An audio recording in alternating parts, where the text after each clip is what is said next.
former minister and founder of Something or Other Publishing, Wade Franson, is the host of Created in the Image of God, a series that examines the role of religion in society, from messianic returns to the emotive responses transmitted through our culture. Wade fearlessly addresses reality claims from all directions, objectively exploring their compatibility with Holy Scripture. Joining him is Daniel Sanderson, CEO of Planksiv, an international philosophy and cultural media outlet, helping emerging thought leaders with personal branding by co-creating organic content. Tonight's episode, Individual Collectivism. Cameron, how are you doing tonight? Oh, I'm all right. We're doing well. Good to see you.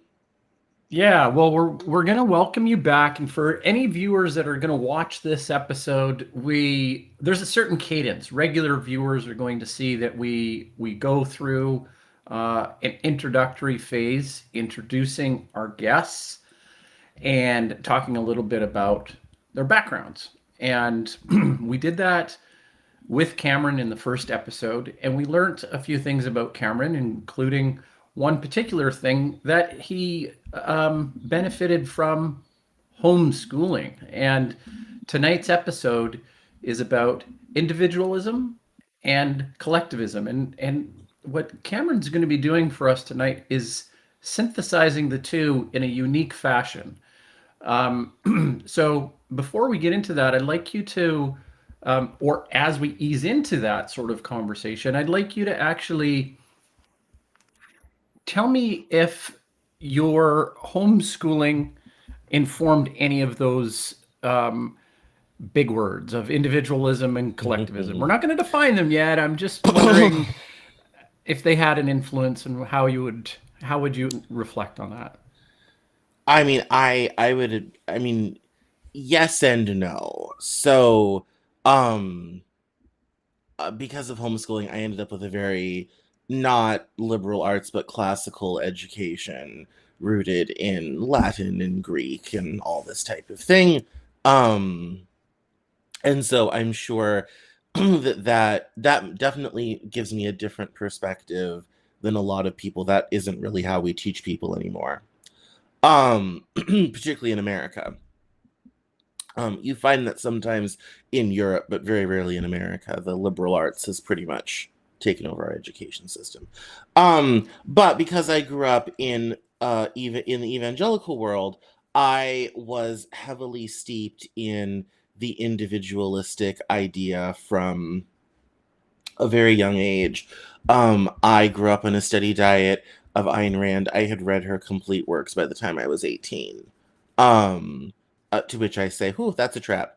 And I grew up in a world where you know the it was the individual relationship with Jesus Christ in church. It was the individual economic progress in the rest of life, and it was all about what are you doing and how are you going to accomplish this and all this type of thing, as if you were supposed to exist in this kind of void.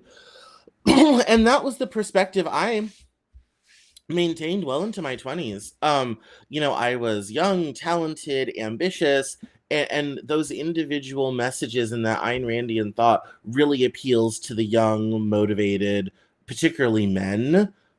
Has a lot of appeal because it's kind of like, yes, you can do it. You have the thing. You can go out there and make a name for yourself. You can rise above your circumstances, all this type of thing, even though the data shows that is not necessarily true. Even though a lot of people who claim, oh yeah, I worked hard and was successful. Well, you were born on third base. Both of your parents were academics. Both of your parents were professionals. Your college was paid for. And I say that as someone with that background. My undergrad was paid for. A lot of, when I wanted to start a business, I was able to get family resources to do that. I don't come from a working class background where I'm working my first job and I'm helping my parents pay the electric bill. Far from it. And so uh and so there that those messages have a lot of appeal to that. The reality, on the other hand, though, is that success of individuals is deeply, deeply dependent on the society they're in, the container of their life, the container of their career, the container of the economy. There's all these things that matter. And so I had this idea well into my mid 20s, and then the great financial crisis happened, Occupy happened, and I went down there and said, oh, I need to be a part of this. And I got to see the other half of life that I hadn't seen yet. I came from a world where I went to college, I worked hard, I did both my degrees in 4.5 years. So I got my master's when I was 23. I worked in college. I had jobs. I was working in food service industry, all this type of thing. So as I was still of that attitude, like, yeah, I work hard, I get shit done, all this type of thing. Unfortunately, after 2008, there were just no jobs and no jobs and no jobs. I didn't understand what had gone wrong yet. And going down to Occupy, I found out the system hadn't been working for a lot of people for a long time. And I began to really understand how, like, if you're a regular working person and your only asset is the paycheck you get at the end of a week every 2 weeks, and that's all the money in your life, and your household is entirely dependent on that stuff and there's no other resources, the system doesn't work very well for you. And a lot of people, even at that time, usually made more money than would be any way to get them on welfare. We didn't have the Affordable Care Act yet, all this type of thing. Well, I think we just got the Affordable Care Act, but it was still being implemented, all this type of thing. And so it was very difficult. And that was a hugely eye-opening experience to me. I had never been in a major protest movement before. I met people from all sorts of different backgrounds that I would have never met on any other circumstance. And when I do the TED talk about individual collectivism, I start with a moment in 2011 when I saw a man protesting the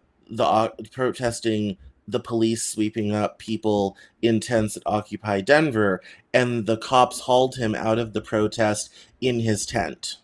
They did not want people in tents in City Park.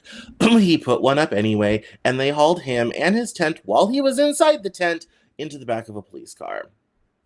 And that was one of 100 moments where I saw interactions between the public and police, how I personally was dealing with City Hall, the fire marshal, all this type of thing to try to keep the protests going. And this was a lot of new territory for me. I grew up in the suburbs where we didn't see cop cars on a regular basis unless something had gone wrong. We didn't, I'd never spent that much time around the police and the government and all this type of thing. And so we were very, leave us alone sort of people, and very different social attitudes. And that was a huge eye opener, huge eye opener. And that was the beginning of my liberalism, and that was the beginning of my realizing the system does not work for most people. It sure as hell doesn't work for working people, and the trap doors of success are open in the wrong order. And we have this system that channels money, resources, and opportunities to the top, to the already privileged, to the detriment of everybody else. And the solution is to open the trap doors in a different order. And that's when I started to learn about economics and capitalism, all this type of thing. Not right away. I actually went and worked in fashion and nightlife and magazines. I didn't really start that work until I started the Cameron Cowan show in 2013 that would one day become the Cameron Journal. And that was the beginning of my becoming much more politically and socially liberal. Yeah, and I guess you became a systemic sympathizer, I guess would be the correct in a country that is known for its individualism. I mean, social science experiments and are when you look at the population of the United States, it is unique in the fact that it is the one nation that defines individualism more so than any other population on the planet. Would you agree with that? Yes, and to our detriment. To our detriment. Okay, that's really interesting. Okay, so And we um, didn't really, that didn't really go on to steroids until the arrival of two things: the 1950s and the fear of godless communism. And that gave us the John Birch Society, the Federalist Society, and we even changed how we taught writing in MFA programs to emphasize individualism over anything that could be construed as Bolshevism, communism, collectivism, anything like that. We literally in the 1950s, in a response to the Cold War, retooled our entire society away from anything that could be construed as communism, and individualism was held up as an ideal. And you can right, hear right. it in the language. If you listen to the presidential speeches before Eisenhower, you will hear words like commonwealth, the good of the nation, body politic. After Eisenhower, all that language goes away. Remember, the quote from Kennedy is, ask not what your country can do for you, ask what you can do for your country. It's always you, the individual. There's no group collective in that famous quote. It's all about individuals doing things. And that was directly in a response to communism. A very, very, very astute and interesting observation. Okay, so explain to me what your thoughts are and how you approach economics. Basically, like, well, you're not an economist, but you're very well read and educated in economics. So, can you explain to me and the audience about economics, whether it's more of a macro, whether you're a micro analyst? What are your thoughts, your background on how economics, the discipline of economics, actually describe uh, the system? Well, yes, one of the troubles with economics, the dismal science, is that it it is very bad at defining and telling us about how the world actually works. So, I don't have a background in economics academically, although I feel like after all the stuff that I've read over the last decade, I should go back to my undergrad institution and get one. For the sheer volume of stuff that I've read and stuff that I've had to learn and all this type of thing. Um, the economic models are almost always wrong. That's the first problem. Um, a lot of the economic data we rely on are lagging indicators, not forward indicators. They tell us what the economy has done, not what it will do. Um, the other thing economics doesn't necessarily take into account always is incentives, in terms of there are certain things that people are incentivized to do, certain things they're incentivized not to do, and sometimes certain times that people are incentivized to do something so that they won't do something else. This is particularly true in things like agriculture and commodities. So, my approach to economics is I would like to see a very mid 20th century balance between capitalism with strong social safety nets. So, when a lot of people in this country hear socialism, there's usually three camps. You have the older generation that when they hear socialism, they think of the Soviet Union. You have immigrants coming from South America who hear socialism and think Venezuela. And you have a vast majority, particularly those of us in academia and the academy, who hear socialism and we think Scandinavia. Those are three very different systems. Mm-hmm. Nobody in the American left is arguing for central planning like the Soviets had. So we can just leave that alone. Nobody, literally, you will not find an academic in this. So Slavoj Žižek made this point in his talk with Jordan Peterson. You will not find a leftist like that in American academics because in the 50s we purged them. With McCarthyism, anybody who was seriously left-wing communist in academia got fired 60 years ago, and everybody figured out if you want to have a success in that industry, don't be that. So that's the Soviet Union out. Venezuela, it isn't really socialist. In fact, Venezuela, similar to Norway, is trying to use their national resources for the actual wealth of the local people. Now, in our modern globalized system, the West, i.e. the United States, Europe, does not like that sort of thing, even though that's exactly what Norway does. That's exactly what the state of Alaska does. Alaska, they literally use oil royalties and send everyone a check once a year. Norway, they stuff it into a sovereign wealth fund for their entire country. They fund their social programs off of it. So that's kind of what Venezuela was trying to do. The problem is, because of sanctions and all this type of thing, Venezuela's economy has been absolutely laid waste to, and a lot of people have had to escape that. So we're left with the European Scandinavian model that focuses on trade unions, fair wages, proper social support, social housing, all those types of things. For a lot of people now, it is inconceivable that a nation, the United States, as wealthy as ours, does not have any of the social supports that people in other countries are familiar with. And so I think, economically speaking, and this is true of Europe, they have businesses, some of them very large, names you'd recognize: Airbus, Schlumberger, Mercedes, BMW. They still have large Fiat, Peugeot, Renault, these huge companies. They still have those things, but they also have a higher tax environment, and they have excuse me, and they have social supports for the bottom end of their population. I think a similar system in the United States could and would be highly effective. So I look at economics as, you have to look at it as people first. The models lie. So you have to go out and you have to talk to people.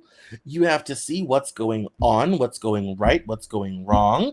You have to figure out, and this is where individual collectivism comes in. You have to figure out where people are falling through the cracks. So the heart of individual collectivism is enabling individual. What? No, let's hold off on that, because individual collectivism we are going to bring in with Wade, okay? But we're gonna give. All right. We're gonna. Well, we'll stay on economics for now. The problem with economics is that we don't actually know what people need and what people are doing. We don't know what the container is for that, because the models don't tell us any of that. Like, for example, take unemployment, for example. Unemployment will tell you how many people filed for unemployment last month and how many, was it greater or less. It will not tell you the labor force participation rate, which is the lowest it's been since the Kennedy administration. It also will not tell you about people who have quit looking for work, which numbers 10 million, about the population of greater New York City. And so the economy looks healthier, but it isn't, because you're not looking at the right numbers. And this is the problem with economics and a lot of economic models. And we have a comment from Jake Bob who says models don't lie, they're just modeled wrong. Yes, we're not looking at the right numbers. So the picture that we're looking at, economically speaking, is incredibly distorted. And so you can look at the official numbers and the stuff that they look at and say, yes, okay, everything is fine, the economy is great. And the rest of us can come along and say, well, not really, when you have a crisis among prime-aged men, who are 10 million of them are missing from the workforce, 25 to 40 to 54, you are missing a huge part of your workforce. That represents trillions of dollars in GDP and purchasing power that has left the scene. And no one knows why, no one cares, and not a single politician is offering a single solution to it. And that's why you ask people and they say, oh, the economy sucks. And you go back to the numbers and say, the economy should be fantastic. It's like, yeah, that's because you're not looking at the actual lived experience of people. It's even worse when you look at incomes. People say, oh, the average, a lot of Trump people will say this, oh, the average income of people, median income in this country went up under the Trump administration. To which I say one thing: chop out the top 1% of earners. Chop out the top 1% of earners, and you find that median income was flat and went down during the Trump years, and it also drops from 72,000 to about 33,000.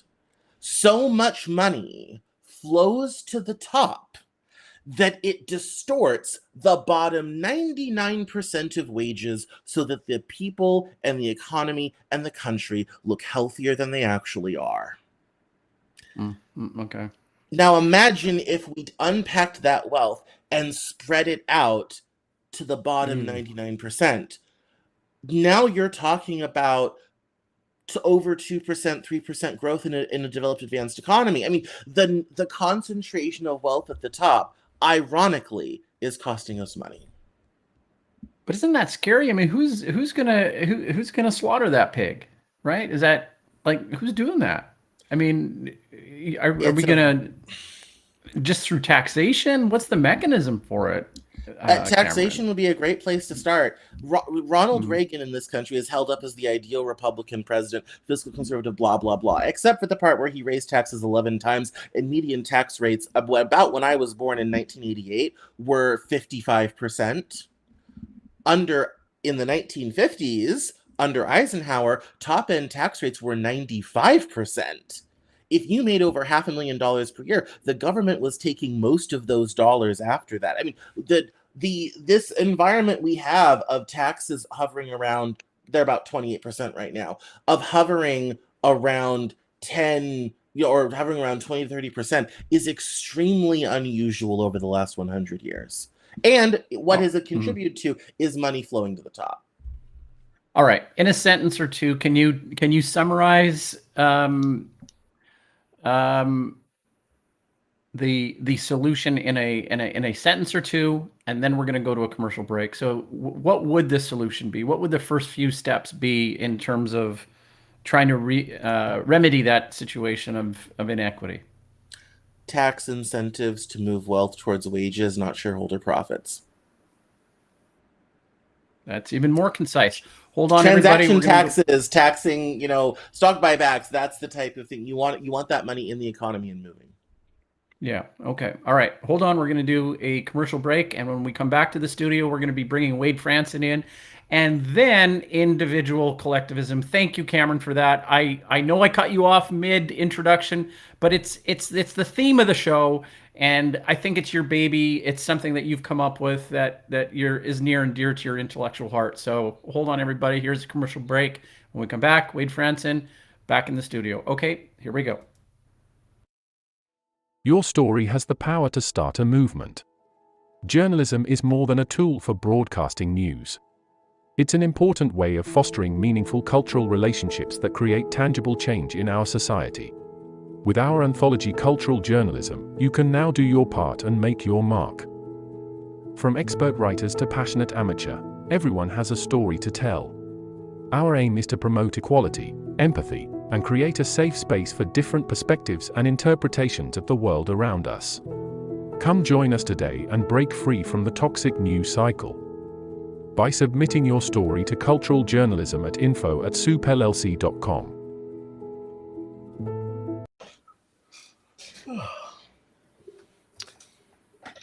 Good evening, everyone. I fixed my chair and screwed up my camera angle. Cameron, it's been just an absolute pleasure listening to you and Dan talk from the in back of the studio. Thank you so much for coming to join us again. Last time we discussed really your personal journey, the role of religion in your life, how you found a way out of where you were at to where you are at now. Today it's individual collectivism, which we're going to ask you to unpack in a moment. And next time, it's going to be the Enlightenment and capitalism 2 weeks from now. Where did your interest come from for these deep topics, these broad topics that affect all of us and society as a whole? And I'm sure, the amount of time, reading, study, reflection, effort to be as knowledgeable as you are about this variety of topics, and to understand them together, it's not just a hobby. I'm sure it's got to be a passion. Where did that come from? For me, it was kind of out of personal necessity. In the post-Great Financial Crisis, I was trying to figure out why I and a lot of other people couldn't find a job. I would go on to write a book about that called America's Lost Generation, which will be coming out this year. And it's filled with stories of people and how they've struggled over the last 10 years. And and then I talk about the data and the numbers and the reasons and the history and the context of it all. So it is a magnum opus of all of this work. And did that arise out of disappointment and disillusion at what you had been taught or led to believe, that then didn't end up playing out the way you thought? Oh, absolutely. My generation was sold a very specific bill of goods that was never delivered upon. We were told to not do drugs, not have sex, stay in school, get good grades, go to college, and get a great job and have success, build your credit score, buy a house, all this type of thing. And for a lot of us, for some of us, it was never a possibility. For some, it was a possibility that was stolen from them. And for many others, it's only been a possibility with a lot of family help, which was unknown to their parents. My parents did not call their parents to get a down payment for a house. Why would they have? Sort of thing. Whereas now, yeah, millennial home ownership's up to 52%, but I can tell you a solid third of that is parents helping their kids out to buy houses, sort of thing. And so that, it was me trying to figure that out, because I didn't know what I had done wrong. And then I also realized I wasn't the only one. Now, I'm a bit of a unique case because I'm also autistic and ADHD. So, to be honest, I probably was never going to exist in the economy anyway. I was probably always going to end up doing this. But the powers of autism gave me the ability to see the patterns in the data, in the stories, to talk to people. I'm firstly a student of people. The bipedular hominids on this planet are fascinating. And so I used that to go understand what had happened. In America's Lost Generation, I compare what happened to millennials to the 1991 Japanese property crisis, and realize that the Japanese had done what had happened to us 15 years before.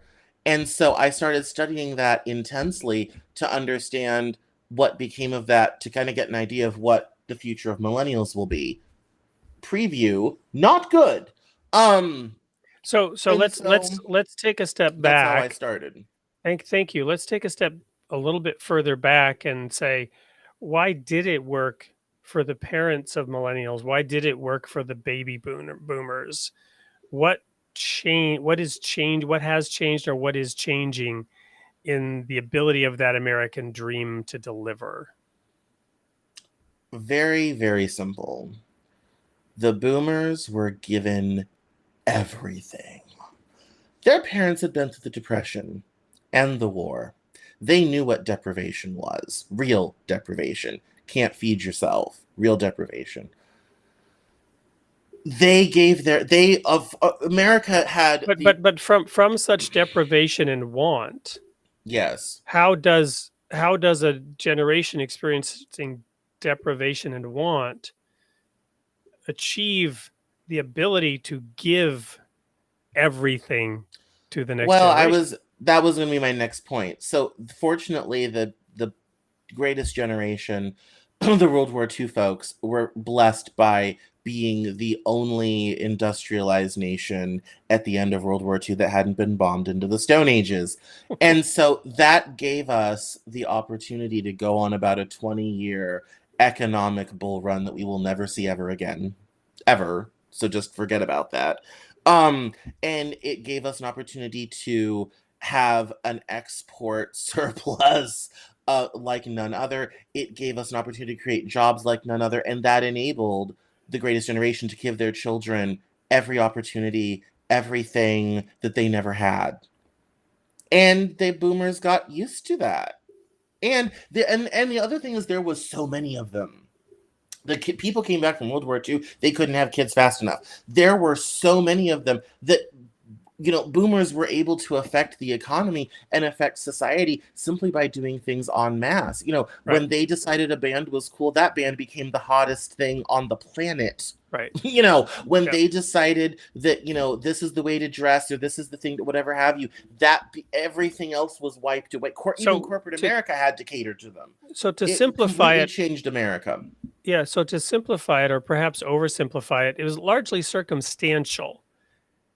In right place, right time, booming economy. Here's the part that wasn't, though. The economic reforms of the New Deal enabled the economic boom that is so well remembered in this country. People forget in the 50s and 60s, taxes were high. I'm talking 80, 90%. I mean, absurdly high. We had the Commerce Department controlled airline fares, trucking rates. The reforms of the New Deal made that possible. Understood. But what I'm getting at, though, still is the reforms of the New Deal were, if what I'm hearing you say, they were smart, really good choices for the specific circumstances of the time.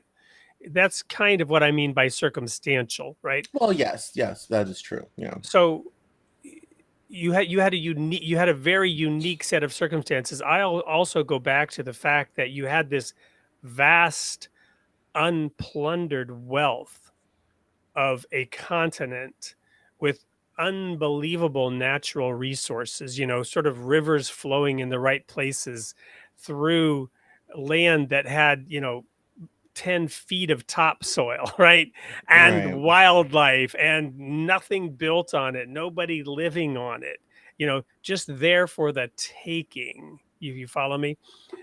So, there's a lot going into it. So, and getting back to the title of this show, the role of religion in society, to help, and whether it's religion or other forces, to shape the nature of the society to fit the specific unique circumstances. The specific model that worked somewhere else may not work this time in this place. I think it was before the show we were talking about different models, or maybe it was with Dan, I forget now, of socialism. You mentioned 3 different models.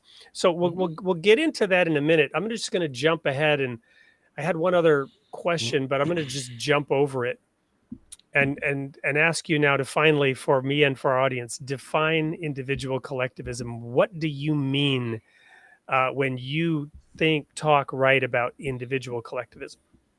Yeah, the heart of individual collectivism is to incentivize individuals to do well so that society can benefit thereby, which is a very fancy way of saying when people do well, society does well, and vice versa. And you have to have both. If you're missing either side, it all falls apart. How does that compare or relate to the concept of enlightened self-interest? Well, enlightened self-interest is helpful to a point. But ultimately, enlightened self-interest will only get you so far if you don't have the societal infrastructure that makes it possible and practical to do so. Most people who want to do things on their own don't want to pay for their own security because there are no police, pay for their own fire because there's no fire department, pay for their own road membership because the roads are not social. I mean, most people don't want to. That adds on a lot of costs and frictions to trying to start a business, right? You can get ahead by not buying insurance until you can't.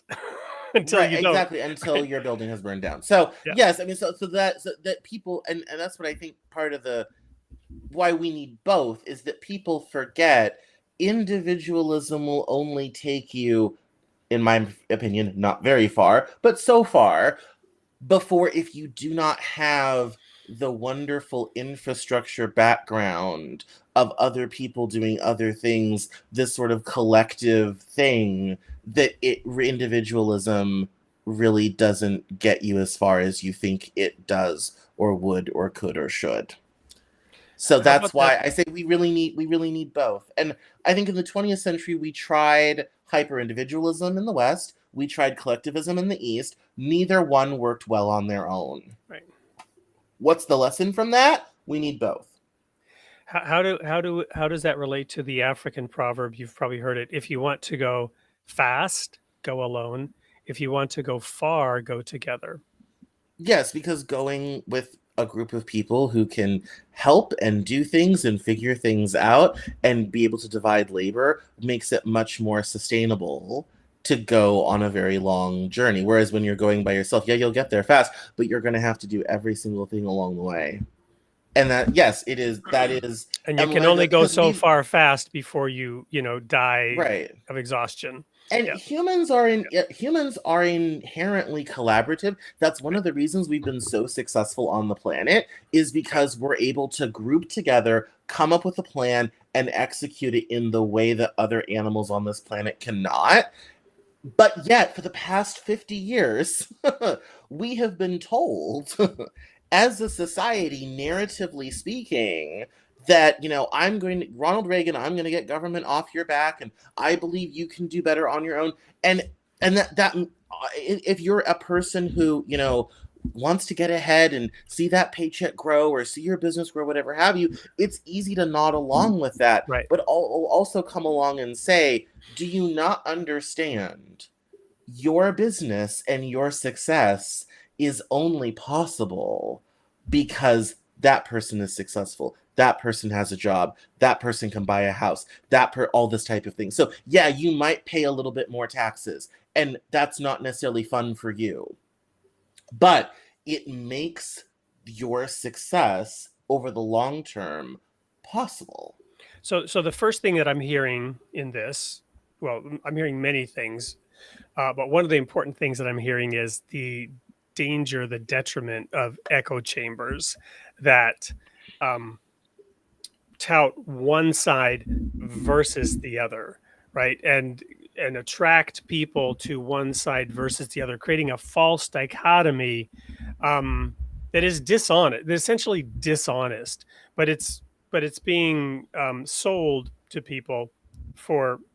It might be well intentioned, it might be nefarious, but it's fundamentally dishonest, inaccurate, flawed, full of misconceptions, and it doesn't help us figure things out. Well, yes. I mean, no one is more unhappy with our current bifurcated political environment than me. It is very disappointing that so many people get stuck in and I talk about news narratives a lot at the Cameron Journal, get stuck in one news narrative, get stuck in one side perspective, all this type of thing, when the reality is it's much more nuanced than that. However, and Adam Curtis talks about this, the world is so complicated and complex and so hard to understand. One of the ways that politicians have gotten away with how things have gone over the last 40, 45 years or so is by making everything very simple.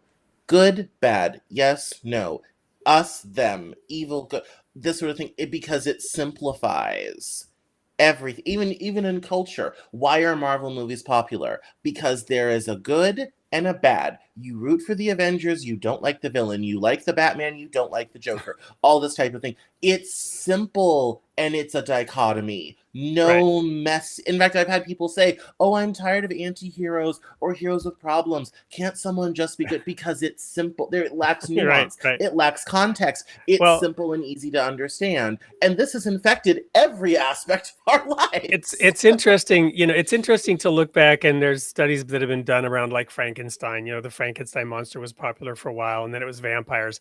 And zombies, of course, have been very, very popular for a long time, and there's a reason. But I was taking my daughter to school this morning, and it occurred to me, we were having a discussion. I said, you know those memes, the moment when you realize, right? I said, here's a good meme for you. The moment when you realize you're not the zombie fighter, you're the zombie. Right? And these narratives, these news cycles, they turn us into zombies. And we think we're the one fighting all the other zombies out there. Everybody else is a zombie, right? No. You're the zombie. You have been, lobotomized and turned into a creature that is lumbering in only one direction, understanding only one thing, to eat other people's brains kind of thing. Well, yes. I mean, that is one of the difficulties with news as a narrative rather than news as facts. And that has been something cable news did it the worst. Network news doubled down in the 90s with if it bleed, it leads. And we have gotten into a situation where, if you are a liberal in America, then you read this, listen to this, watch this. If you are a conservative, you read this, listen to this, watch this, and never the twain shall meet. It didn't used to be like that. And what has led to is a complete lack of any sort of shared narrative, shared destiny, shared ideas. And I have this in my own personal life of people call me on the phone and they're screaming at me in sort of apoplectic terror. Why isn't this a thing? Why isn't this being covered? Why is there media blackout? Blah blah blah. And I'm kind of like, because there's no story there, dude. But here's why your media is covering it, because it serves their narrative. Right. And so this is no way, in terms of news and politics, this is no way to have a democracy. Let me be clear about that. No way to have a democracy at all. Complete disaster. So then individual collectivism, where would you point around the world? We've got many different societies, many different systems, many different cultures. Where would you point to identify, highlight this element, that element, or the other element of what you mean by individual collectivism to help us get a glimpse into what that looks like, how it works? This is something people ask a lot of. And I would say, unfortunately, thanks to the rise of neoliberalism, it doesn't really exist on the planet anymore. There are glimpses of it. For those of us not quite familiar, unpack the term neoliberalism. What exactly is neoliberalism? So neoliberalism is the economic regime of free markets, open capital flows, low tax, low regulation environments that has come to dominate pretty much every economy on the planet since about 1975. It was a product of what was called the Chicago School, with Milton Friedman, who's still alive, and it has become, through the World Bank and the IMF, it has become the default mode for any developing country, and it has started to become the default mode for even developed countries. However, in some sectors, in some areas, you can see glimpses of what I would call individual collectivism. The way that property can't be passed on in China to avoid concentration of land and wealth is an example of a collectivist policy that helps individuals maintain their ability to access housing. Looking to the United States, Social Security. Individuals pay in for the collective good of not having poor old people eating dog food. In Europe, in Scandinavia, you have this underlying social safety net that is meant to catch you when you fall. So it's things like having a strong union, having paid maternity leave, having mandatory paid time off, which we don't even have in this country. These sorts of things. Those are things that help individuals, but it also makes their collective society stronger because they don't have millions of people living in precarious situations. Whereas in this country, we have a solid third of society that, if things were to go wrong, would be homeless tomorrow. And we saw during the pandemic, we literally had to pay $5 trillion to prevent 2/3 of the country from being homeless. So let's look at one trend in America, and then just sort of, because I'm seeking to really understand everything you're saying and come up with a mental vision. The trend towards the gig economy, right? Because when you mention Scandinavian, our guests, our audience knows I used to live in Sweden. My formative years were in Sweden, and some of them, and it gave me that ability to look differently at American society and our capitalist system from an early age. And I lived in Germany for 10 years as an adult. I got to see what, that kind of a socialist state is and isn't, right? This, 6 weeks of paid vacation, paternity leave, maternity leave, child care for all workers. These kinds of programs, they're relatively expensive. They require a lot of regulation, and they require a really well-developed economy to make it work and sustain it. Here in America, we went sort of in the other direction with the gig economy, right? Where people had, and maybe it's this individualistic and this belief that I can make it, I can do better out there on my own. So the mentality is also feeding this and making it possible. But it's the opposite direction of what you're describing, right? The gig economy. You're out there with no safety net. You're having to do it all. You either do or don't have insurance. And if you get sick and you can't work, there's no safety net at all. Just discuss that. That's going in the opposite wrong direction then, if you will. But many, millions of Americans thought it was a good thing. Well, yes. And that was mostly boomer greed. Was the reason why we thought that was a good idea. And because it is the gig economy. I wrote an article a while ago called How I Predicted the Gig Economy. And the reason we went in that direction was to save on labor costs by corporations. Because when you employ someone, we have enough labor regulations in this country that it adds on significant expenses to employing someone. So you have their salary plus all the stuff you have to pay for unemployment, all the insurance, all this type of thing.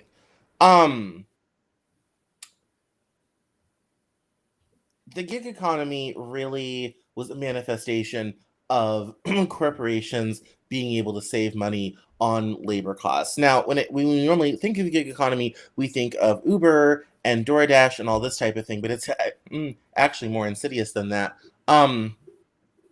Unfortunately, it also is things like chickens. In my first book, What the Hell is Going On, I talked about how Tyson Chicken figured out the biggest expense they had was the raising of the chickens, so they started to hire farmers as independent contractors to raise the chickens for them to their specifications using their feed. It's the fastest way to go bankrupt in the country. They will get you in debt $250,000, they will barely pay you for the chicken, and you will end up owing them tens of thousands of dollars. And growing up in Northwest Arkansas, I saw that cycle repeat itself a lot.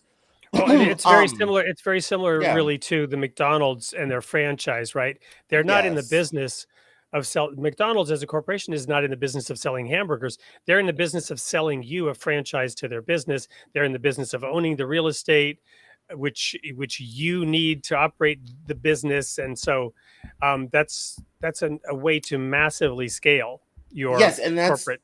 Yes, and that's true for most franchises. It's very hard for franchisees to make any meaningful money in a lot of those businesses because of all the stuff that they're required to pay for and mandatory rebrands and all this type of thing, and deals and stuff that they're required to take. It gets a mess. And so the gig economy is that comes from the same place. That comes from the same impetus of let's get rid of the cost centers, offload them onto other people, outsource it, make it someone else's problem so that the big co can save money. And that is that's kind of what we've done throughout the entire economy, is we have basically shoved off the costs of being an employee and working for someone off onto the employees themselves. This is particularly true in training and education. In another day and time, there was this thing called, and I know this is going to sound weird, on-the-job training. They actually paid you to learn how to work there. That hasn't existed since I've been in the workforce. Now they want you to show up already knowing every single thing, all of their systems. Well, it's the same thing, because rather than take on, and airlines do this with shoving off pilots onto the regional carrier so they don't have to deal with that or pay for their training or anything like that. And they can only hire those who have 5 to 10 years of training with the number of hours for the actual for the actual airline. It's throughout the economy, every industry. We're just constant. And so what has happened is working people end up being the last ones holding the bag who can't move it off to anywhere, end up with the expense of having to make themselves, quote unquote, and here's a buzz phrase, word you'll hear a lot, competitive in the marketplace. Right. So we're going to go to commercial break. I've got a thought of where we can pick this up when we come back. We'll be right back. We're going to go to a commercial break, and we'll continue with with the topic here of Cameron Cowan and getting deeply into individual collectivism. Please stay with us.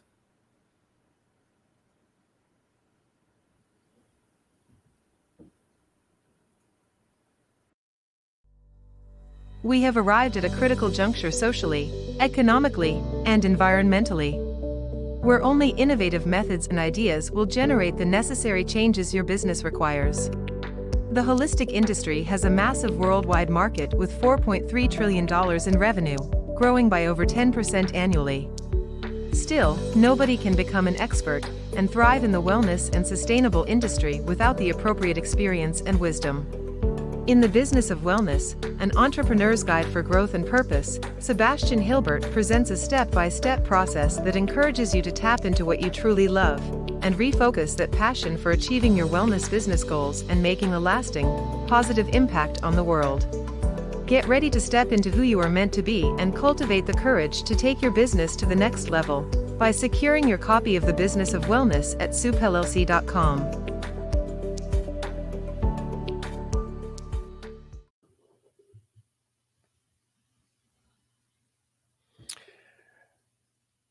Welcome back, everyone. I'm your host, Wade Franson. We're here today with Cameron Cowan, who is talking about collective individualism. Right before the break, I had a little bit of a thought around where to go next in the interview. So, Cameron, I think when you were talking to Dan earlier, you were talking about a model in which a corporation would pay more would take use the assets and the resources of the company to pay out its employees more. How do you feel about the idea of employee stock ownership, right? Owning a share of that business, is that not a solution to all this? And we'll get into a model. Well, let me go into an example though, and how this has played out in the American economy, right? So years ago now, United Airlines became an employee-owned company, right? And there was they swapped, I don't know all the details, but they swapped out the pension fund for the employees and gave them stock instead. And this was supposed to be a good thing. But in terms of being competitive, the company wasn't, and they were actually trending towards bankruptcy. So one way of solving this massive liability of the pension fund that was underfunded and that they would have to pay out to the employees, they got the employees to agree, and the unions, whatever, to agree to take ownership of the company instead. And then they declared some kind of bankruptcy, if I have it right. I should have researched this right before. So, but isn't ownership an important piece of all this, right? Whether it's the Chinese land model that you mentioned, where the land can't be aggregated into the ownership or the hands of others, it has to remain distributed. How do we fix it? How do we really have large corporations that are sustainable over time? Because I'm not, having lived in Germany, understanding what's going on in Sweden, I'm not sure that as a global economic model that they've got it all figured out with just the taxation piece. Well, yes, let's criticize Europe, because in this country, Europe oftentimes gets held up as this sort of economic ideal because things here are so bad. Let's criticize Europe. Let's talk about France's 27% youth unemployment rate. Oh my goodness. Yeah. Let's talk about Italy. It's so dire for young people in Italy. They're working overseas. Ireland, their greatest export is their people. Because their young people have no opportunity, they also end up working overseas. A lot of them come here to the United States. A lot of them go into the continent because of the European Union. It's a mess. Right. So Thank you. there's a lot about Europe to criticize. Also, try starting a business in France. It'll take Amen. you 6 months to get a telephone line. Okay? In fact, they were starting a tech thing in the Loire Valley, and they were talking about how efficient they were being because they could get a telephone installed in 3 weeks. And I'm kind of like, Yeah. I'm sorry, what? 3? Right. Yeah. So If, I mean, if it's not in the summer when everyone has their 8 weeks vacation. yeah, and in France, don't even bother doing anything during the month of August. The Right. country is closed. Right. So and so there's a lot about that model that is not necessarily so great.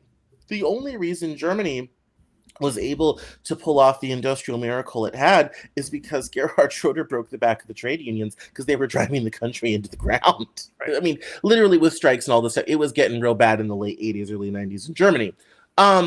And so there's a lot to complain about. And the high tax environment is not necessarily great for business. It's not necessarily great for individuals when it comes to passing wealth in between families. Estate taxes can be absolutely brutally crushing. When Picasso died, the French government, the tax for his children was going to be so high. The French government compromised and said, if you give us all the art, we'll let you keep the cash. And so they ended up donating 300 incredibly valuable works of art to the nation of France to pay the tax, and they kept his money because he's one of the very few artists that actually got wealthy in his lifetime. So there's definitely some issues and some things with that. When it comes to employee ownership and stocks and all this type of thing, Walmart is another company that very famously keeps their stock price low so that employees can buy into the company and own part of Walmart.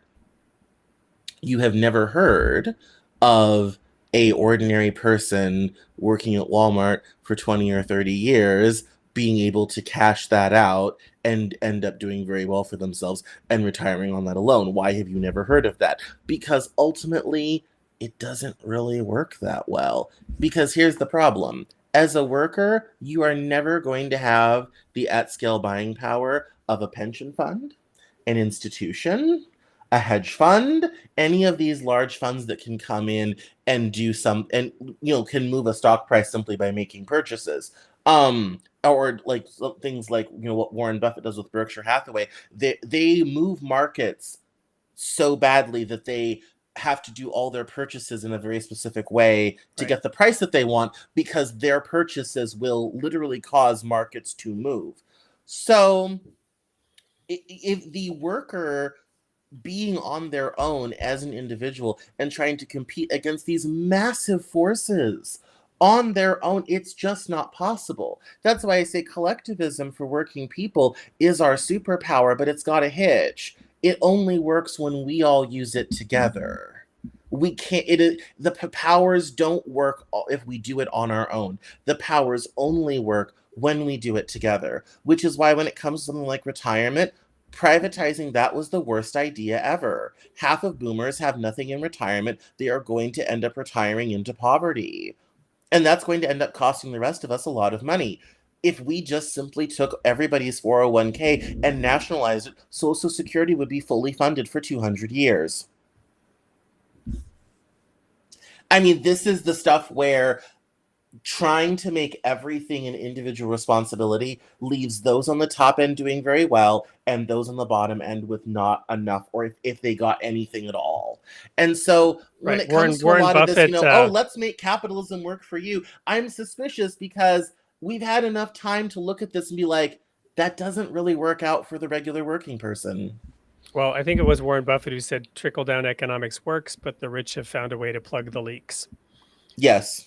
Right. So to make sure that it stays with them, and it is greed, right? And it's the lack of it's actually the lack of a collective understanding and purpose. You've talked about the echo chambers, the news cycles, the false dichotomies that keep us separated into warring camps. But even if there weren't warring camps, we might have a greater common collective view, but that doesn't mean that we would know what to do with it or how to structure it, because you mentioned earlier the world is very complex. Well, yes, and Occupy definitely was not an endorsement of the power of concerted collective action. You had a lot of people very angry. You did not have the necessary individual intellectual background to give that teeth, and you did not have a specific set of policies that everyone could subscribe to and demand from government or begin to get political action going. Now, very fortunately, the popularity of people like Elizabeth Warren and Bernie Sanders and the idea of the 99% and democratic socialism was made popular by Occupy, and that has begun to affect American elections these 10, 12 years on from the Occupy movement. And I've written about this in a post called Occupy Memories, where I talk about the long tail effects of the Occupy movement. It's a very difficult thing. It's a very difficult thing. You do have to have a very specific program. You do have to have a very specific set of a very specific view of the world and the economy and how to fix and change it. There will be unintended consequences. There always are. But that's something where I think and here's where individualism creeps back in, because in order for collective action and policy to be successful, you need to find out what individuals need to thrive. So if you're designing a welfare program, if you're designing childcare, all this type of thing, you need programs that are well-funded enough to be supple and flexible enough to help people and meet people where they are. And that's one of the flaws of the old welfare system as we had it in the 20th century. It was very top-down. It was very brutal. It was very restrictive. It did not respond to the real needs of people. And a lot of people were hurt and damaged. The entire Black community really was damaged by these programs not being mindful of individuals. That's why we need both. Well, an adequate representation, right? So, you've got the large corporate money interests. You also have the lobbyists, right? You have the self-serving public servants who don't serve the public at all. You really have rampant materialism in religious terms. You have greed, you have covetousness, right? Desiring the things that other people have in this never-ending ramp up of, it started with just keeping up with the Joneses, right? As the old school way of saying it. But the expectations of everybody having to have, the life of a king, and the expectations of what they could and should have through all that hard work, right? Leads it's to a people. Very different thing when hard work pays, a lot of the people, especially that I talked to in developing America's Lost Generation and all this type of thing, a lot of these people, they're not looking at, living super high on the hog. They're not trying to that. They would like their hard work and their job, one job, not two or three, to pay them enough in order to continue to exist in this country. And we faced this before after World War II, when they got rid of all the price controls and wage controls that existed during the war. The price of living in this country went out of control till 1951.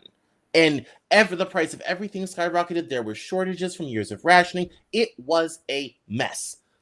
And it took what we talked about in the previous segment, that great engine of economic progress, to kind of unwind that. But it was still quite an issue, and the rising cost of living and housing shortage. A lot of the stuff that we're facing now is very similar to what we were facing between about 1946 and 1951.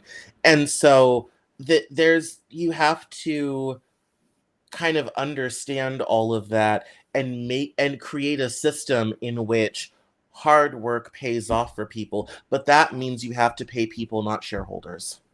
You have to invest in people and productive expansion rather than securitization, rather than making money with money, which is what half of Wall Street does now. They don't invest in companies that make cars and airplanes and light bulbs and televisions. No, they buy mortgage-backed securities, for example, and they make money from nothing.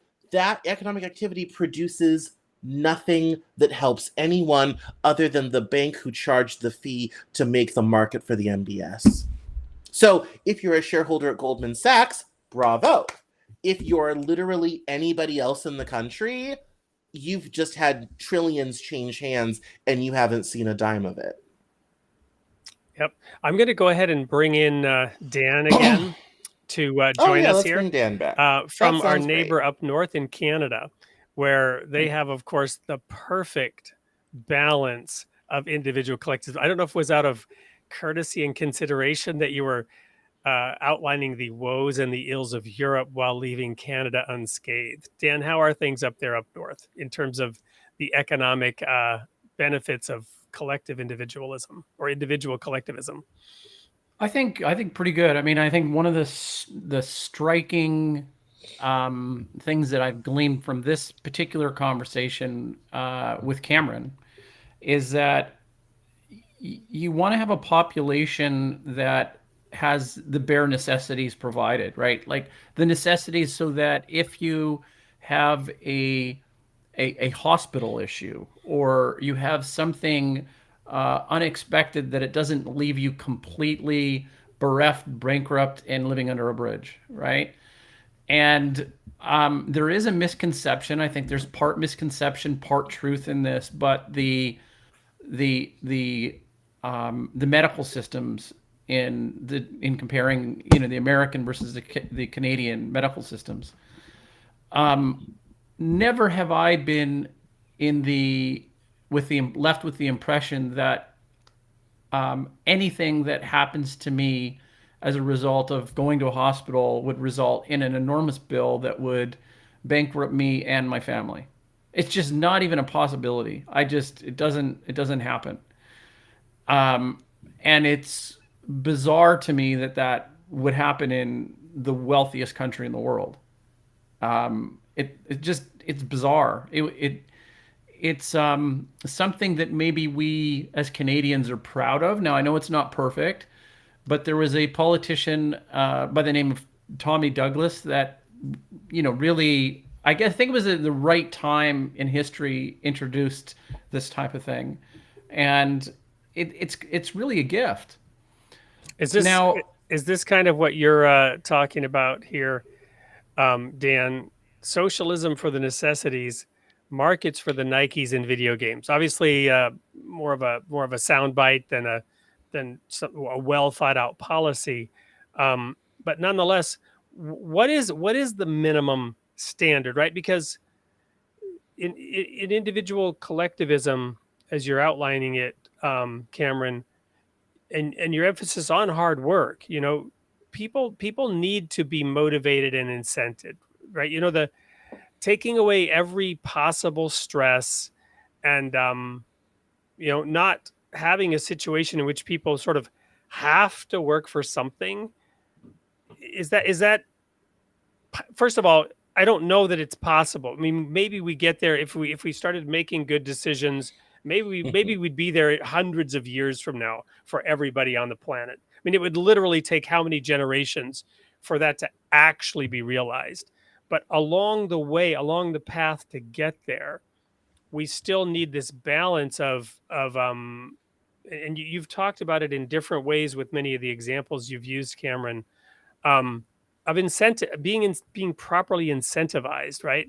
Both the carrot and the stick, if you know what that analogy means. Yes, I mean, systems matter a great deal. Humans are deeply responsive to systems. One philosopher that was very good at this, and I talk about this in my TED Talk, is Gaston Bachelard. And he, in his book, The Poetics of Space, he talks about how living, like the system of living in huts and shelter, and how it changes how we experience and move through the world. The concept of indoors and outdoors. He also talks about how in moving through space, you'll see worn paths, like on a college campus, you'll see a worn path across the field because that's the shortest distance to get to where people want to go. And the smart college tears up the sidewalk where they put it, and they put it over there. Our brains naturally, unconsciously, very quickly, we're brilliant at this, find those short routes to places. We're apex predators. We're very good at figuring out how to get the maximum result from the least amount of output effort. Our brains need so many calories to operate because our brains are so large. We really have to economize how we spend energy elsewhere in our body. And Bachelard talks about that quite extensively. And so there, you have to, when you look at these systems, you have to think about it in that way. I want to share a quick example of how that works for our audience.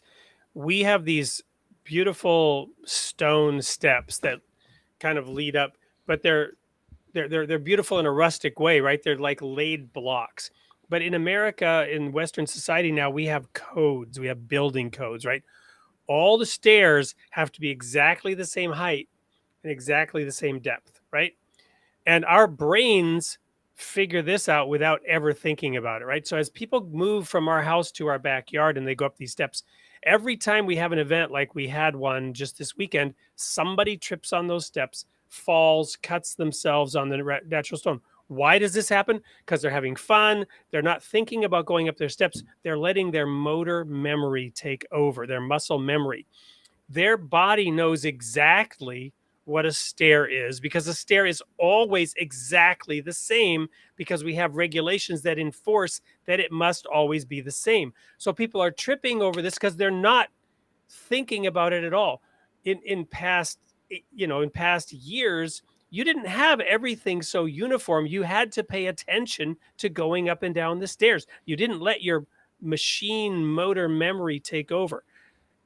This is just one little example of the routines as we evolve and keep ratcheting up expectations and the complex functioning of society. To your point about people being adaptive to systems and responding to systems.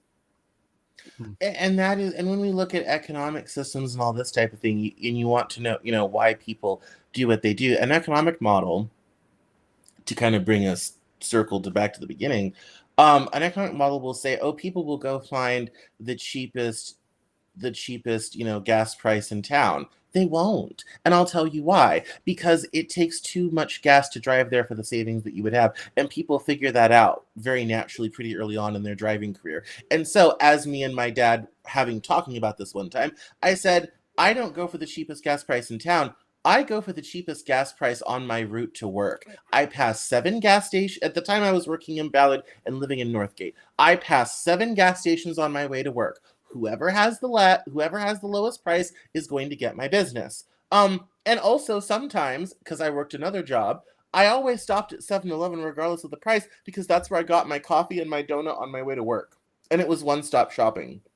So I could go in, 20 in the gas tank, donut, coffee, out the door, I'm on my way to work. So at that point, I didn't care about the gas price. Why is that? Because the coffee and the donut were more important.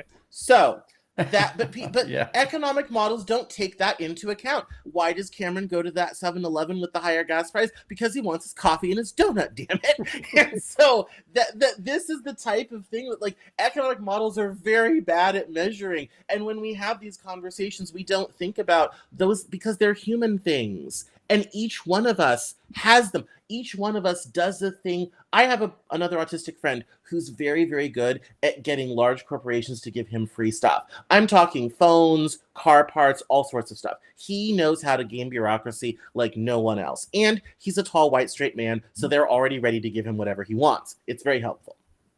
And he is just so, like, if he needs a new cell phone, he has got it down to a science of how to destroy his phone in such a way that they'll send him a new one because the model isn't made anymore. He has figured out how to game the system.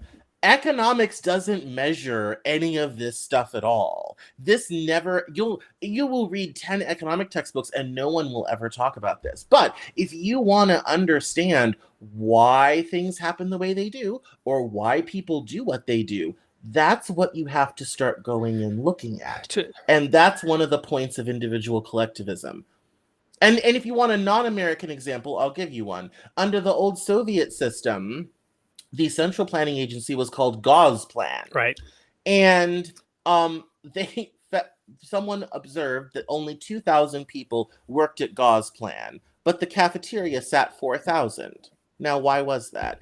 Because every leader of every industry throughout the entire Soviet Union would come to Gosplan to lobby the planners to get special preferences for their industry. They'd figured out how to game the system. So there were so many people coming to meet with people at Gosplan that without really realizing what they were doing, they expanded the cafeteria to enable the ability for industry leaders to lobby Gosplan to get preferences for their industry. If you want to understand how the world actually works and why things happen the way they do, that's the stuff you have to go look at. Yep, I thought it was appropriate to throw this comment in here at this moment. Nationalize natural resources. So I personally am not a big fan of nationalization because I don't believe, and this gets to the heart and core of maybe the resistance to what some may understand when you use the term individual collectivism. I don't believe that governments are necessarily evolved enough at this point to manage this well. That's one of the strains in American life. So there's the individualism, but there's also the reticence to give over the control. Using the Gosplan example and the Soviet Union as an example, and other societies which have had strong autocratic governments. They weren't at all responsive to the will of the people. They didn't necessarily at all take the concerns of the people into account, or perhaps they weren't capable of doing it with the level of science or consciousness available to them at the time. So nationalizing everything and giving control to the government, has often been a recipe for absolute human misery. Yeah. But that also depends on who's in control of the government and why. Our government is ran by major corporations for their benefit. Please see my essay, How We the People Became We the Corporation, What the Hell is Going On? New edition out this year. That depends on who's in charge of your government. If we didn't have Citizens United in the United States, and corporate donations weren't free speech, thank you, Supreme Court, if we pulled that money out of politics, if we had publicly funded elections, and our representatives spent time representing us rather than spending the bulk of their time raising money for political parties, which is what they do now, they don't pass any legislation anymore, they spend time raising money to stay in office, that would be a very different conversation over who's controlling what. When you look at nationalization of resources, there's some excellent examples where that has worked well. One is oil in Norway. The other one in this country is agriculture. If you have never met a more centrally planned, government-mandated, brokered, price-controlled system than agriculture in this country. Yep. The Department of Agriculture makes Gosplan look lazy. In terms of they will pay a farmer to dump 80 million gallons of milk down a river to keep the price of milk just right. Eggs, destroy 50,000 eggs to keep the price of eggs just...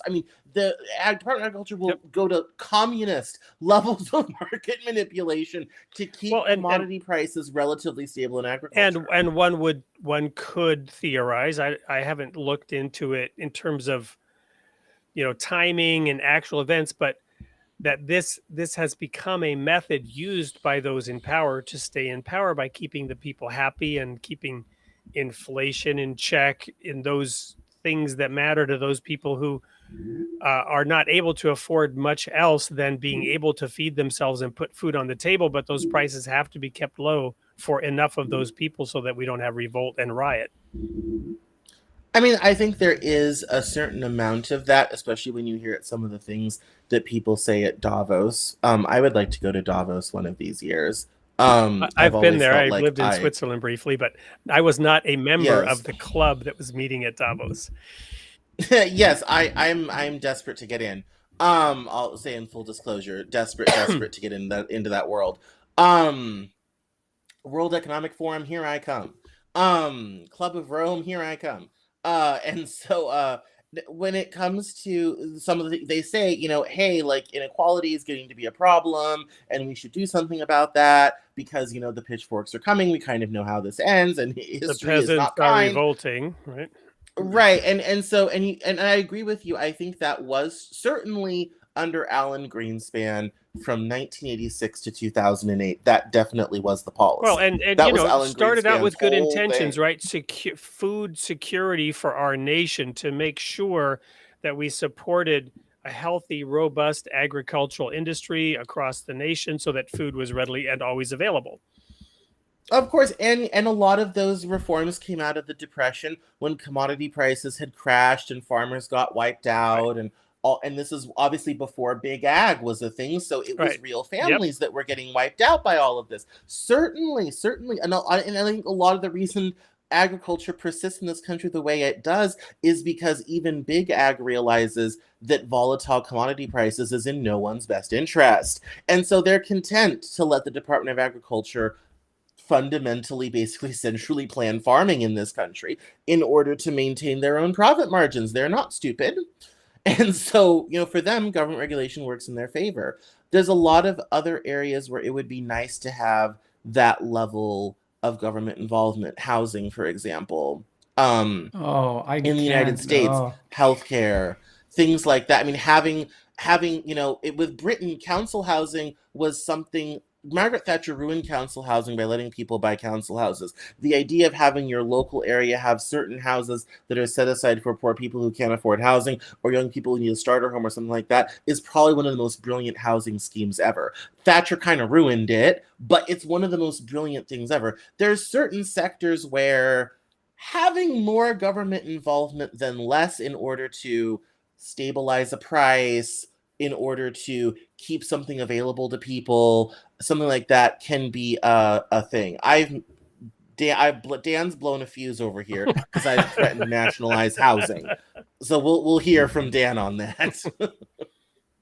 Well, look, I just, every time there's regulations, there's always strings attached.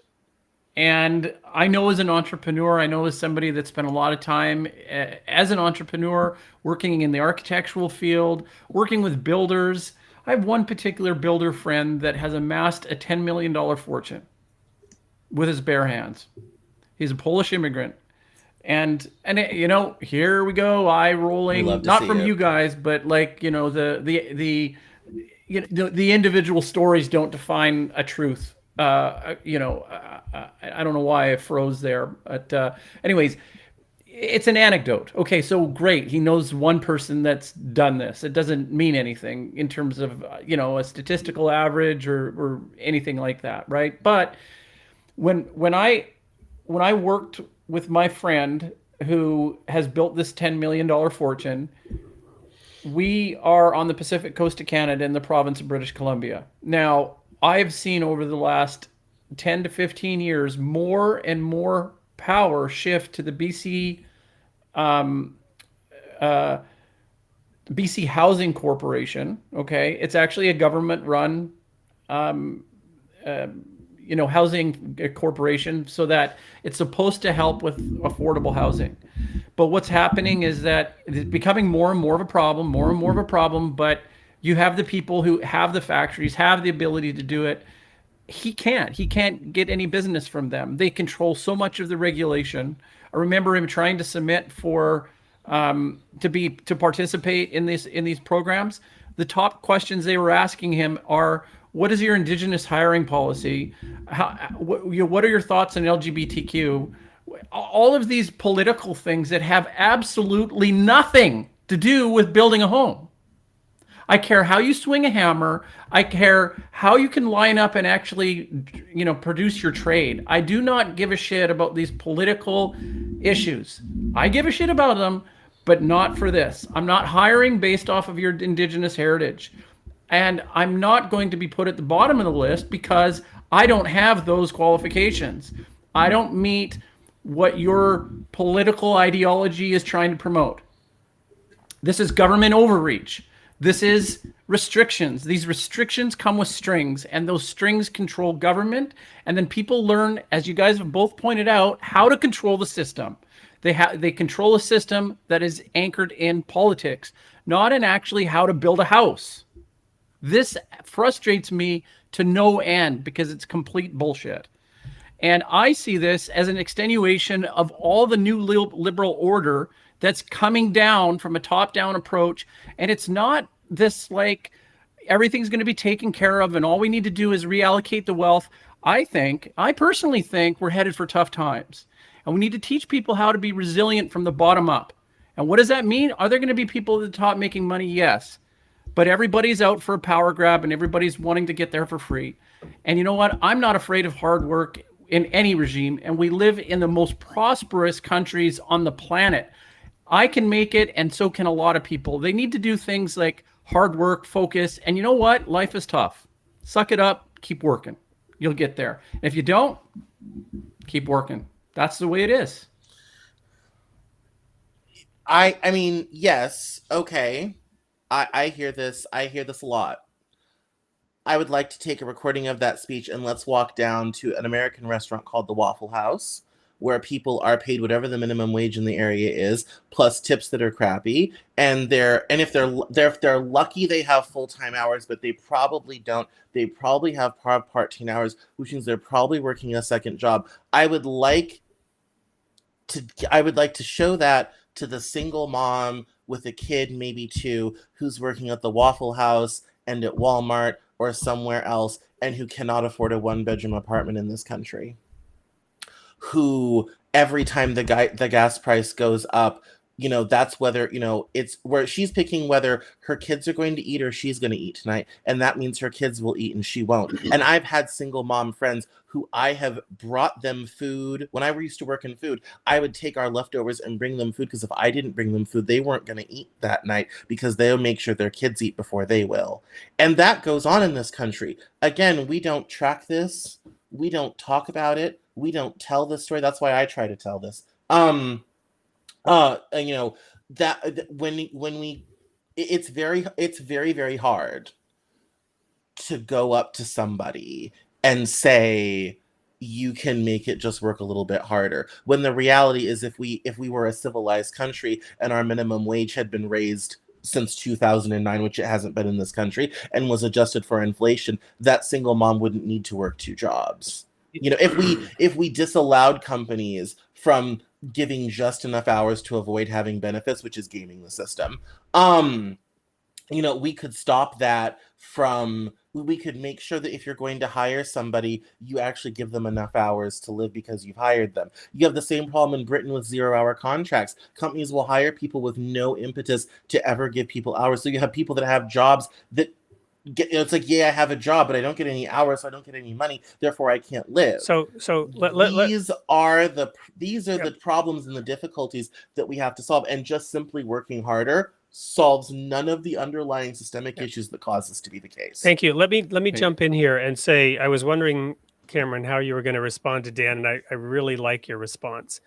I want to highlight another layer of the complexity here, though, and that is that the Waffle House owner, whether it's a franchise or whether it's an individual one, that person himself is not Warren Buffett, right? He's the owner of a restaurant, but likely, if that restaurant even exists after COVID, right? Somehow he managed to survive. Maybe he got government help. As a business owner, it's not only difficult, but probably impossible to make your business work by paying that living wage. So I love your answer because it is a systemic problem, but there are systems within systems within systems. and pointing at any one, point, any one cog in that wheel, you can't increase one cog, the whole system breaks, or that cog breaks. No, I mean, right? Let's be clear. If we're going to, and I live in Seattle, where we were the first in the nation to do this. We bumped up the minimum wage to $15 an hour, and everyone said every restaurant will close, every fast food place will close, grocery stores will close. It's going to be Armageddon. By the way, none of those things happened. No, I agree. No, wait, I'm not. Literally had a breakfast burrito from a shop this morning. We still have restaurants here. Like, No, this is exactly what I was saying. You can't tell that one restaurant owner to do it. You must make everybody do it. You follow me? No, and that's why I'm saying underlying systemic issues. I understood. You cannot, and this is why, yes, telling the individual restaurant owner, you should pay your employees more. Well, no, if I raise my prices to do that, I will go out of business. Everyone will go next door. But when we fix the system and attempt to, as best we can, so raise all boats, this is where I was going. This is where I'm going. So the next statement I was going to make is that we as human beings must realize that, look, somebody's working in that restaurant. It used to be like maybe that was the job that you had during high school, right? Yeah. Right. And therefore you did not. That's no longer the reality. It hasn't been for years. Right. Therefore you did not need a living wage. And therefore it was kind of okay, because I was totally fine with my daughter, who's 14, making $8 an hour and living at home. Right. And I'm providing her, her room, her car, if she has a car, or her bicycle, you follow me, whatever. I'm the one providing it. So it's okay. But this is the idea of a living wage, right? We as human beings must dig in and say, we can't allow that somebody else is expected to serve me, but that same person who is now serving me doesn't deserve to earn enough money to live. However, not every job should necessarily provide a full middle class income for a family. Exactly. Yeah, I agree with that. That also gets into if people. I mean, if you want, but wait, let me finish. Exist in our society. Let me finish. So, therefore, if a mother with 3 children is working at the restaurant but can't afford to provide for herself and her 3 children, she needs help, not necessarily. In other words, not every job could be mandated to pay enough to feed a full family. You follow me? There are different. It's a challenge.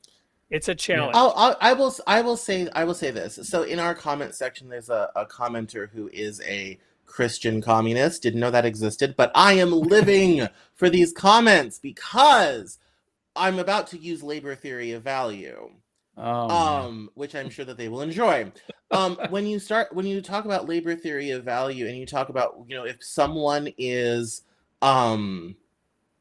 laboring and is working and is creating something that has inherent value and deserves to be compensated, to say, okay, because you work at McDonald's on the prep line, you're going to not be middle class. That's okay, depending on how you define middle class. But just because you work on the food line at McDonald's does not mean you shouldn't have access to childcare. You shouldn't have access to healthcare. You shouldn't have access to enough money to actually be able to afford housing and have your wages increasing according to inflation over time. And by the way, there's already countries where this exists. This is true in Australia because their minimum wage is tied to their CPI. This is true in Denmark. Where their minimum wage is also tied to CPI. This is already true in places where this can exist. And here's the advantage. Poor working class people spend money. The wealthy don't. The wealthy hang on to it. I spend money. My parents sit on money and don't do a damn thing with it. If you give the working class money, guess what? The wealthy will get most of it anyway. old Roy Rogers quote. That's the problem. Things That's will not- yeah. This is why it's important to have money cycling Right. through the economy, is because eventually, here's the thing: if I'm paying the people at Waffle House more, this is really good for Walmart share prices. Why is that? Because they'll go across the parking lot and buy the things they need from Walmart. As a Walmart shareholder, I'm all about it. Which when is we why, get started. which is why we need wealth and asset-based taxation versus income taxation. But then there are a whole bunch of systemic issues with that as well. You work your whole Yes. life, you manage to own your house. Because you now have your house, you're foreclosed on it because you can't afford to pay the taxes as you decline. Well, and what wealth taxes? Elizabeth Warren proposed a wealth tax a couple years ago, and I was against it. And people are kind of like, "What is this? Is your thing?" I'm like, the data doesn't bear out. Sweden tried a wealth tax. They tried it for 3 years. It was a complete disaster, and they repealed it.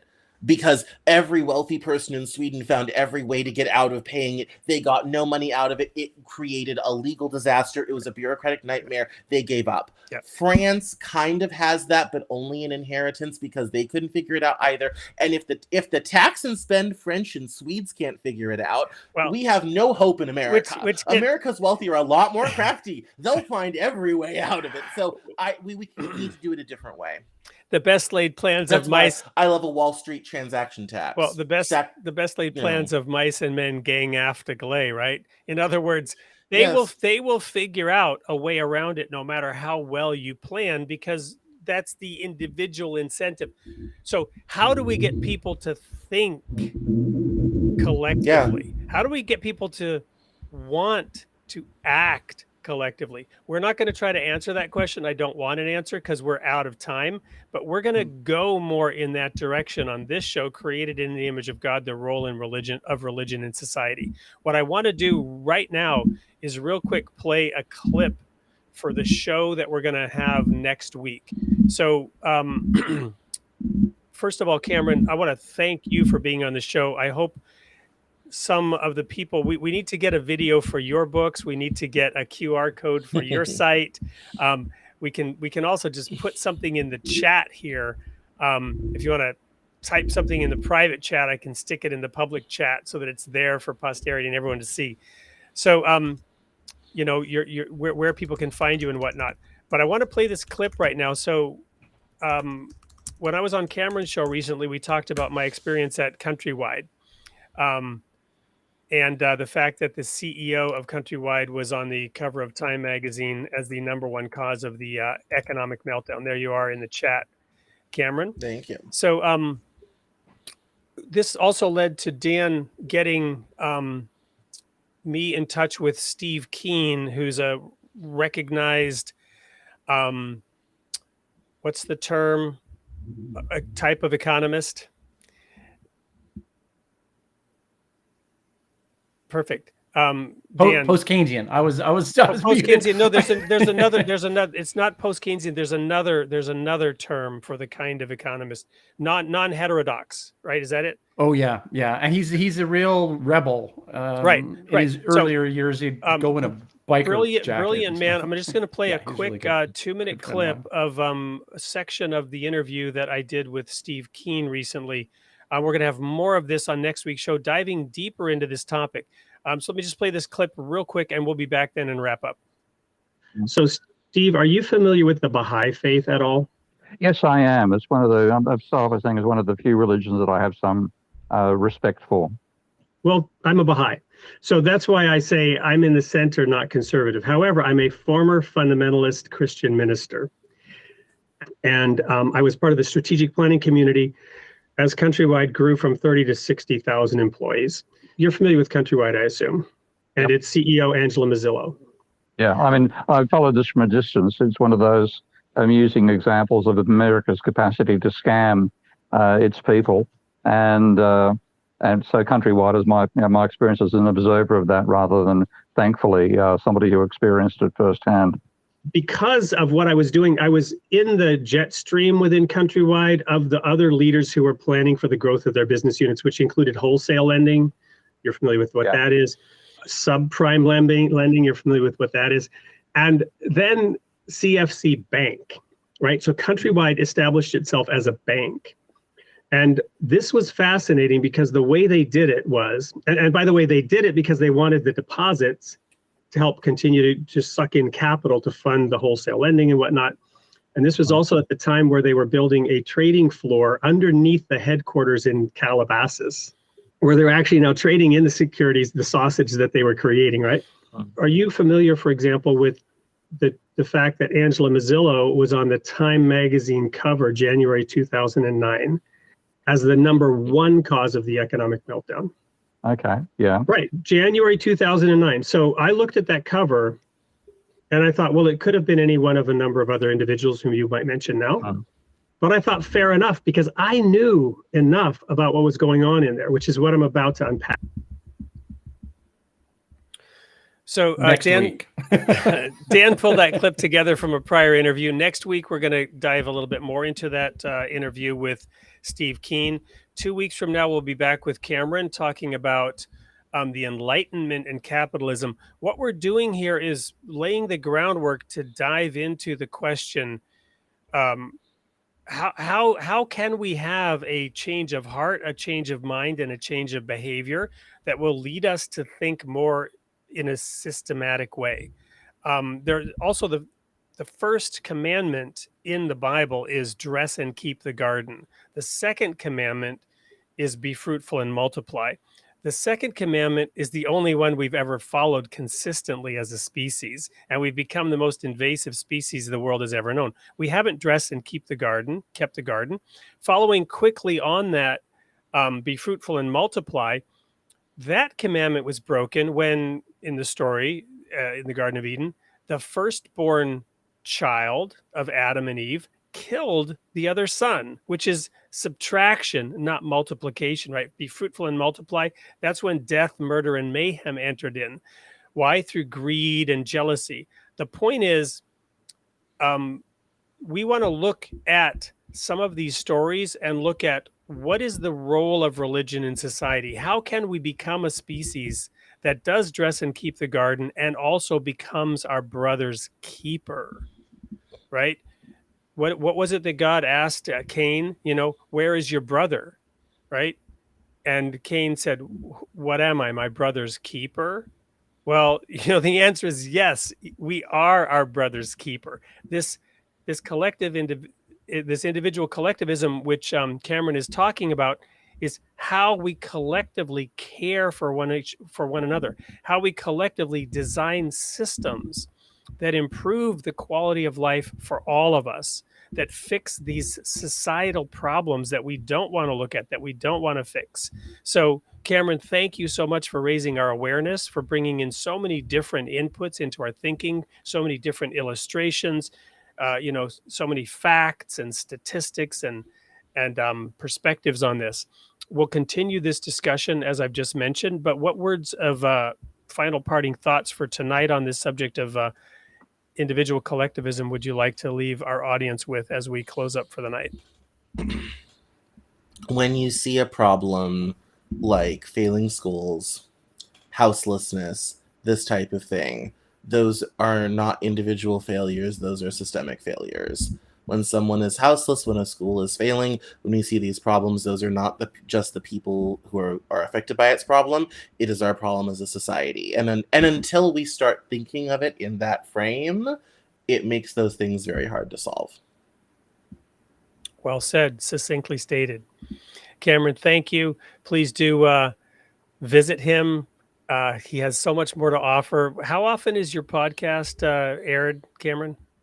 The Cameron Journal podcast airs every Monday. We do an author interview every Monday, and the Cameron Journal News Hour airs live at 5 p.m. Pacific every Monday. So 2 episodes a week. Wonderful. Thank you so much. Dan, thank you for kicking it off tonight, for introducing us to Cameron, and for participating. Everyone, have a great week. We'll see you next week, same time, same place.